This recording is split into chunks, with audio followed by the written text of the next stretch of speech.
Hello, welcome to Dungeon Dwellers Podcast. I'm your host, Justin.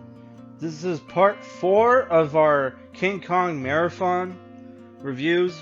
I was supposed to upload this yesterday, but this movie was a 3-hour movie, so it took me a while to sit down and watch it.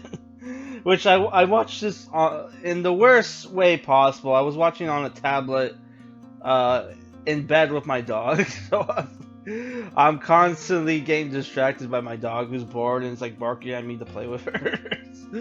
Which, thank God, I didn't have to rent this movie.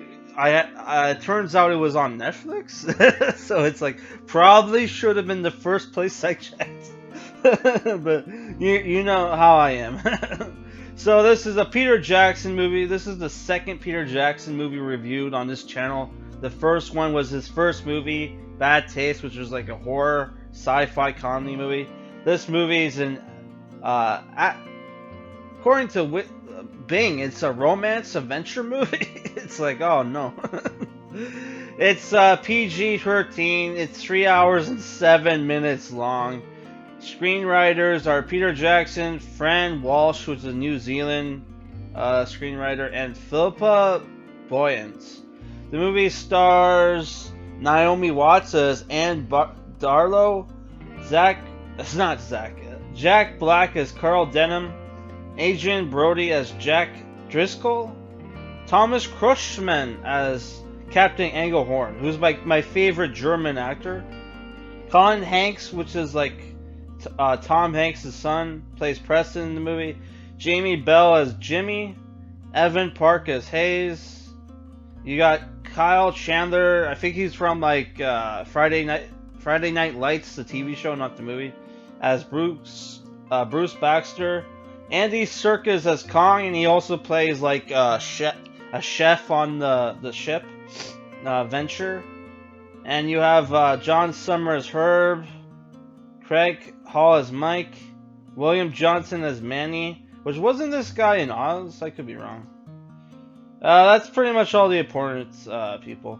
So, this movie, I gotta say, for the longest time, I didn't want to watch it because, like, I don't know, I was just not at that point in time, I wasn't like a fan of like monster movies, and like, it's the thing where like it's the thing where I would rather watch Godzilla movies because, you know, I'm kind of a weeb and I like Japanese shit, so I kind of preferred, like, you know, that to this movie, which was a huge mistake because I love this movie.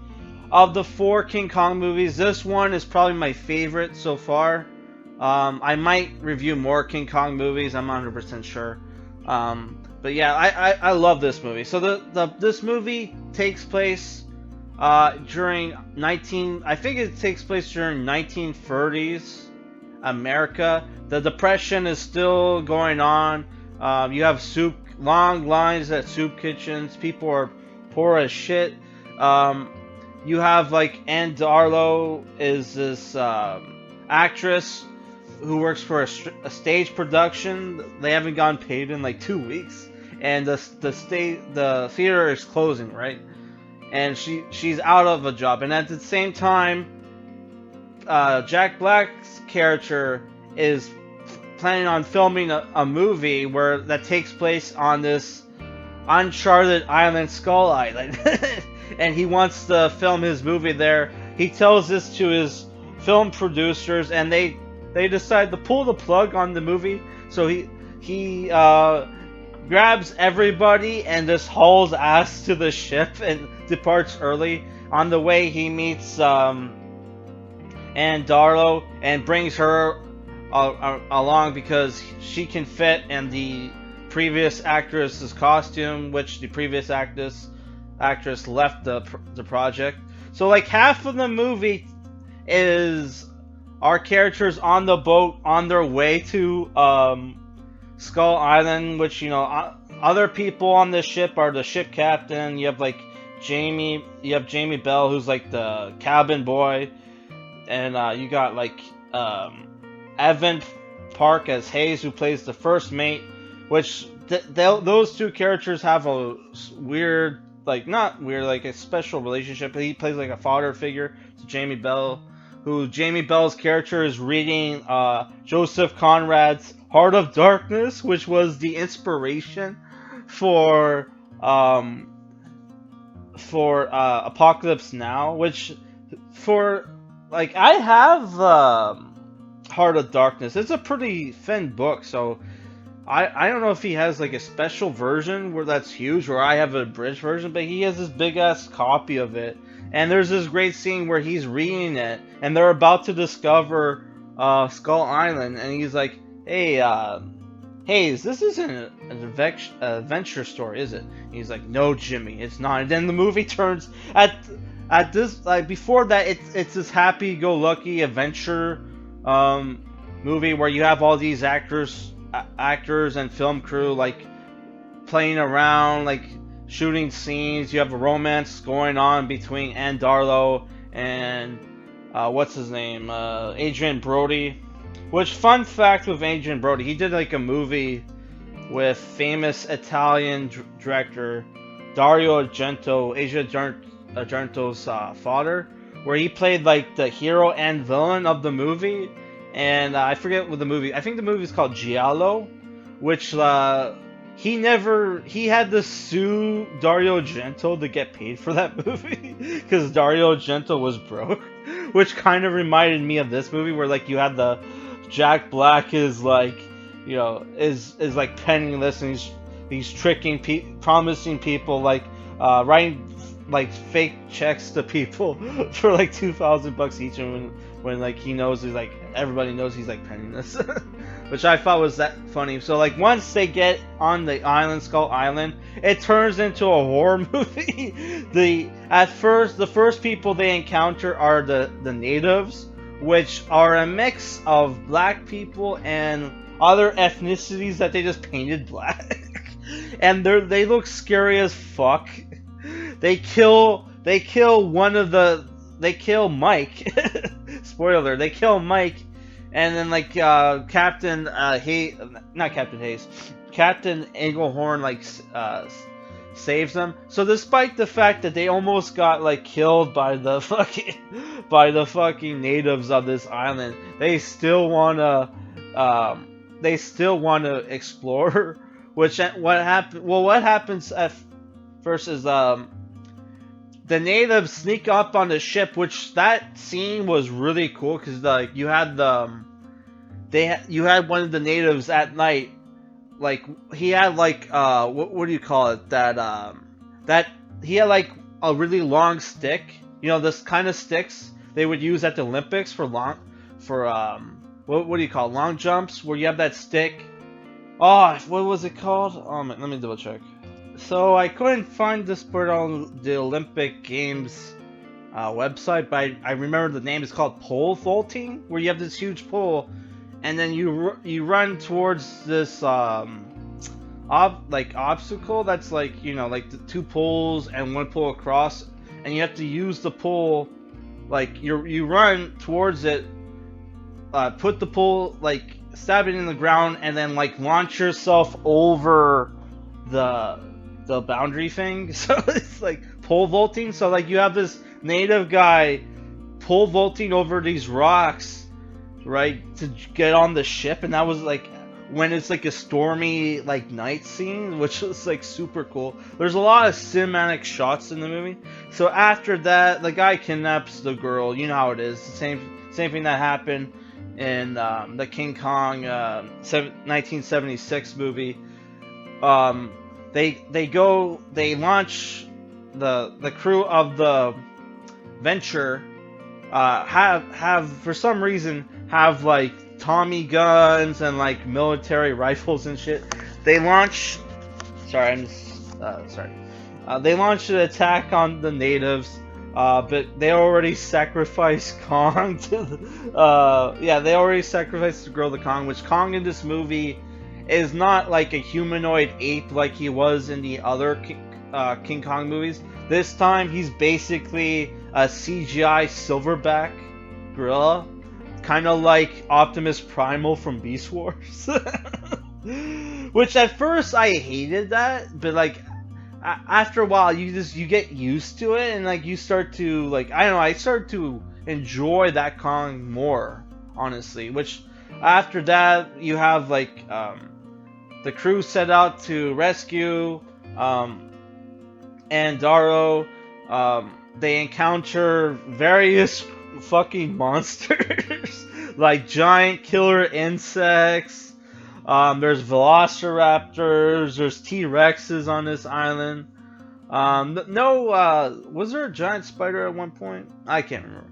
But yeah, like there's a great fight scene where like King Kong, to protect Andaro, he fights not one, not two, but fucking 3 T-Rexes.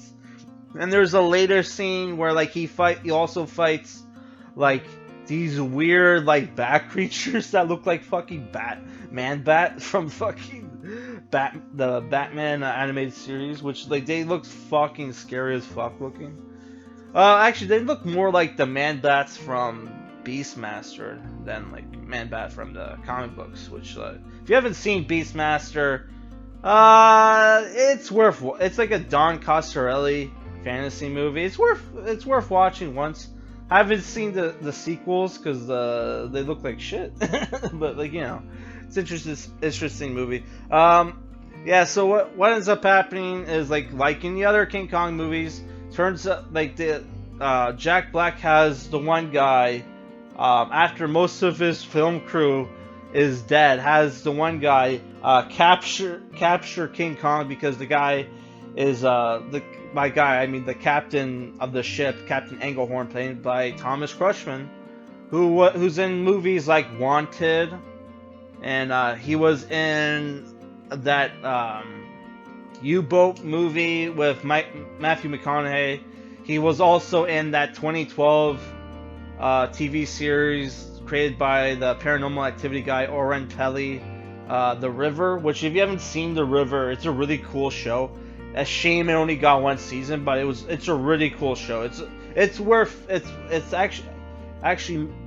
really good show, man. Me and my friend would get together on nights it would air on TV, and we would watch it, order pizza and shit. It's a fucking amazing show. It's a shame it only got 1 fucking season. But yeah, The River is good. So yeah, they capture King Kong.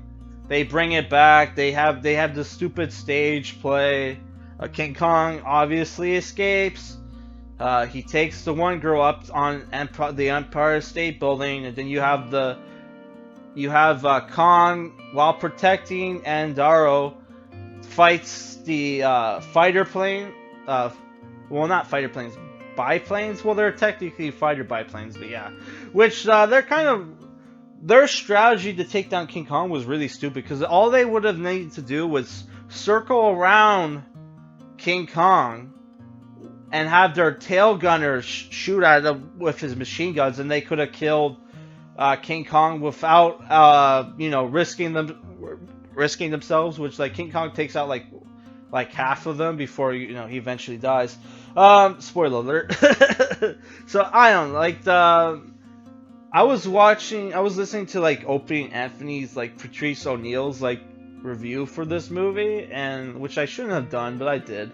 And like, yeah, it's the thing where this one has more of a romance element, which the other movies, well, they did, but it's not. You didn't have like a romance element between the King Kong and the girl, right? Where this one you do, right? And there's a stupid line at the end of the movie that Jack Black says, where it's like, it was like some guys, like, they're all standing around like King Kong's corpse, and you have this one guy's like, oh, he was killed by the biplane. So he's like, no. Jack Black's like, no. It was beauty that killed the beast. Like, the movie is supposed to have like a metaphor. Like, the second half of the movie, I guess, is a metaphor or analogy for like Beauty and the Beast, where the first half was like Heart of Darkness. So it's the thing where like you have great music in the movie, great performances, even though some of the casting I was not a fan of, like Adrian Brody and Jack Black. I personally think Jack Black is a shitty actor. He should stick to comedies, but like he did all right here.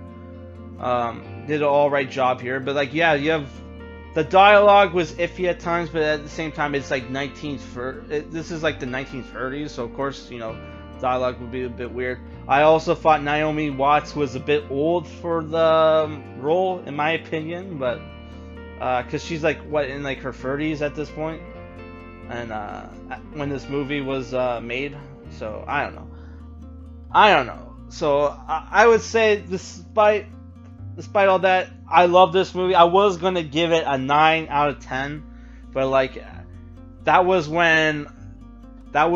during the peak of the movie. Now that I finished the movie, I'm just giving it an 8 out of 10. But I highly recommend it.